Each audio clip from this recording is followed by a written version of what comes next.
موت کیا ہے؟ سب سے پہلے میری موت پر مجھ سے جو چھین لیا جائے گا وہ میرا نام ہوگا۔ اس لیے جب میں مر جاؤں گا تو لوگ کہیں گے لاش کہاں ہے؟ مجھے میرے نام سے نہیں پکاریں گے، اور جب نماز جنازہ پڑھانا ہو تو کہیں گے جنازہ لے آؤ، میرا نام نہیں لیں گے۔ اور جب میرے دفنانے کا وقت آ جائے گا تو کہیں گے میت کو قریب کرو، میرا نام بھی یاد نہیں کریں گے۔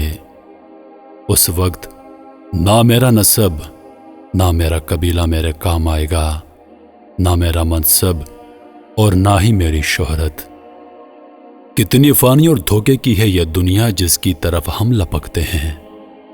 بس اے زندہ انسان، خوب جان لے کہ تجھ پر غم اور افسوس تین طرح کا ہوتا ہے۔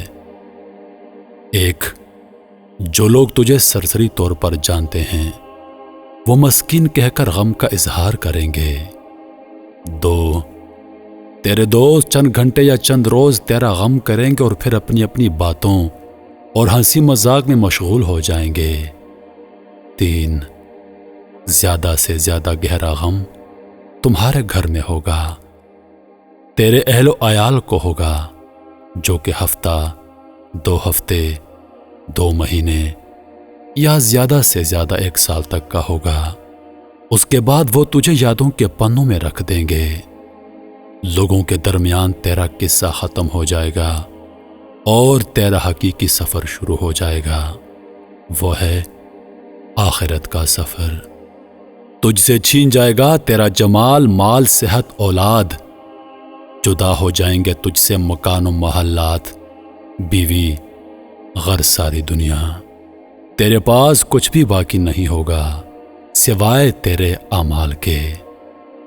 تیری حقیقی زندگی کا آغاز ہوگا۔ اب سوال یہ ہے میرے عزیز، تو نے اپنی قبر اور آخرت کے لیے اب سے کیا تیاری کی ہے؟ یہی حقیقت ہے جس کی طرف توجہ چاہیے۔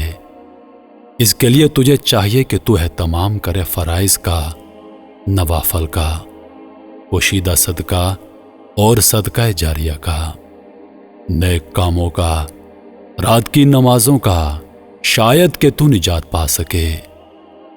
اگر تو نے اس مکالمے سے لوگوں کی یاد دہانی میں مدد کی جبکہ تو ابھی زندہ ہے، تاکہ اس امتحان گاہ میں امتحان کا وقت ختم ہونے سے تجھے شرمندگی نہ ہو اور امتحان کا پرچہ بغیر تیری اجازت کے تیرے ہاتھوں سے چھین لیا جائے، اور تو تیری اس یاد دہانی کا اثر قیامت کے دن تیرے اعمال کے ترازو میں دیکھے گا۔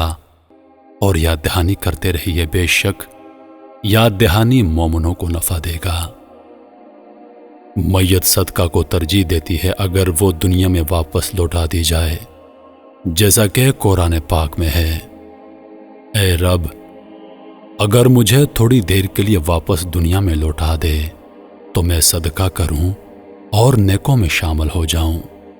یہ نہیں کہا کہ عمرہ کروں گا، نماز پڑھوں گا یا روزہ رکھوں گا۔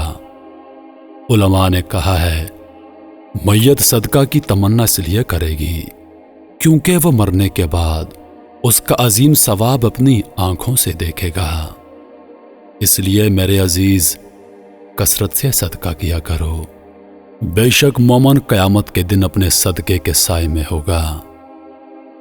اور آپ اس وقت یہ صدقہ کر سکتے ہیں کہ 10 سیکنڈ کے اندر اس میسج کو نصیحت کی نیت سے پھیلائیے، اپنے دوستوں اور عزیزوں کے ساتھ اس میسج کو شیئر کیجیے، کیونکہ یہ صدقہ جاریہ ہے جس کا ثواب مرنے کے بعد بھی ہمارے نامہ اعمال میں لکھا جاتا رہے گا۔ عزیز دوستو، سوچیے گا ضرور۔